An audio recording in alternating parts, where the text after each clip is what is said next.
જય દ્વારકાધીશ. હું છું મીરા આહિર. આજનો એક અનુભવ તમને જણાવવો છે, તેમજ આ વસ્તુનો જવાબ પણ જોઈએ છે. કારણ કે આ જવાબ છે ને એ સામાન્ય માણસ સાથે જોડાયેલો છે. સિવિલ હોસ્પિટલમાં ઇમરજન્સીમાં મારા ભાઈને લઈ ગયા. 45 થી 50 મિનિટ અમે લોકોએ ત્યાં આંટા માર્યા. કોઈ કેસ ના લખ્યો.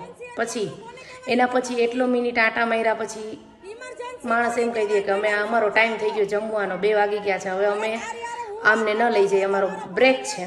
આવો જવાબ મળે અમને. પછી અમે અમારી હાથે લઈ ગયા.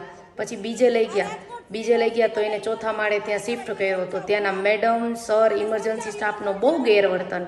મજા આવે એવી અભદ્ર ભાષામાં વાત કરે, મજા આવે એવા જવાબ આપે, અને મજા આવે એવું બોલે કે નથી દાખલ કરવો, જા તારા થઈ કરી લે, આવા શબ્દ યુઝ કરે.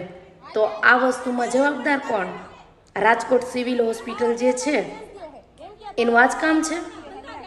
આવા સ્ટાફ સામાન્ય માણસ સાથે આવું વર્તન કરે તો શું આ ક્યાં સુધી વ્યાજબી છે? નોર્મલ પબ્લિક માટે ક્યાં સુધી આ બધું થશે? આજે અમારા ઉપર છે, કાલ તમારા ઉપર આવશે, બધાય ઉપર આવશે. ત્યારે કોણ જવાબ દેશે? અભદ્ર ભાષામાં વાત કરવી, મજા આવે એવું બોલવું, નિરાતે કામ કરવું. તો તમે પબ્લિકની સેવા માટે છો કે શેના માટે છો? કોઈ જવાબ આપશે મને આનો?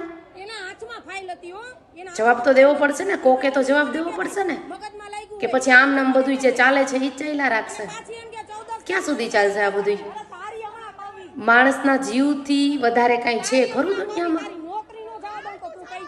કોઈ કહેશે મને?